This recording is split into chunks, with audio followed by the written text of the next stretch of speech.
রাজশাহী বিশ্ববিদ্যালয়ে ছাত্র সংসদ, হল সংসদ এবং সিনেট ছাত্র প্রতিনিধি নির্বাচনের সকল প্রস্তুতি শেষ। আগামীকাল 17 কেন্দ্রে ভোট গ্রহণ। ভোট দেওয়ার অপেক্ষায় শিক্ষার্থীরা। ক্যাম্পাসে র্যাব, পুলিশ ও বিজিবির প্রায় 3000 সদস্য মোতায়েন করা হয়েছে। সুষ্ঠু নির্বাচন হলে জয় পরাজয় মেনে নেবেন প্রার্থীরা। রাজশাহী থেকে সজল মাহমুদের ক্যামেরায় পরিতোষ চৌধুরী আদিত্যর রিপোর্টে বিস্তারিত। রাজশাহী বিশ্ববিদ্যালয়ে 2 দফায় প্রায় 20 দিন প্রচারণার উত্তাপ ছড়িয়ে ক্যাম্পাস এখন পুরোপুরি শান্ত।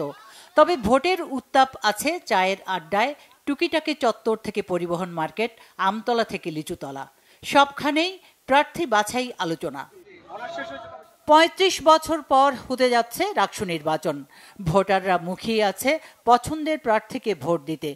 এদিকে নির্বাচনের সব প্রস্তুতি সম্পন্ন করেছে নির্বাচন কমিশনার। 9টি ভবনে 17টি ভোট কেন্দ্রে 990টি গোপন বুথ তৈরি শেষ হয়েছে। নির্দিষ্ট সময়ের আগেই কখন কিভাবে স্বচ্ছ ব্যালট বাক্স, ব্যালট পেপার ও অমোচনীয় কালিসহ নির্বাচনী সরঞ্জাম কেন্দ্রগুলোতে পৌঁছানো হবে, সব সিদ্ধান্ত চূড়ান্ত। বৃহস্পতিবার দীর্ঘদিনের আকাঙ্ক্ষিত ডাকসু নির্বাচনের মধ্য দিয়ে ঘুচতে যাচ্ছে শিক্ষার্থীদের এতদিনের ভোট না দেওয়ার আক্ষেপ। ভোট কারচুপি না হলে ফলাফল মেনে একসাথে কাজ করার কথা জানান প্রার্থীরা। জয় নিয়ে আশাবাদী, কারণ আমাদের যেই রকম আমাদের পজিটিভ ভাবে আমরা সাড়া পাচ্ছি শিক্ষার্থীদের কাছে, আমরা আশা বেড়ে গিয়েছে, আমাদের কনফিডেন্স আছে আমরা জয়ী হব। আমরা বিশ্বাস করি শিক্ষার্থীরা তাদের যোগ্য, সৎ এবং দক্ষ নেতৃত্বকেই বাছাই করবে এবং তাদের উপর আস্থা রেখে আমরা নির্বাচনে যে ফলাফলই আসুক না কেন আমরা মেনে নেব। জয় পরাজয় তো থাকবেই, তবু আমরা যে ভালোবাসা পাচ্ছি শিক্ষার্থীদের কাছ থেকে, আমরা আশাবাদী একটা ভালো ছাত্র প্রতিনিধি আমরা নির্বাচনের মাধ্যমে পাবো।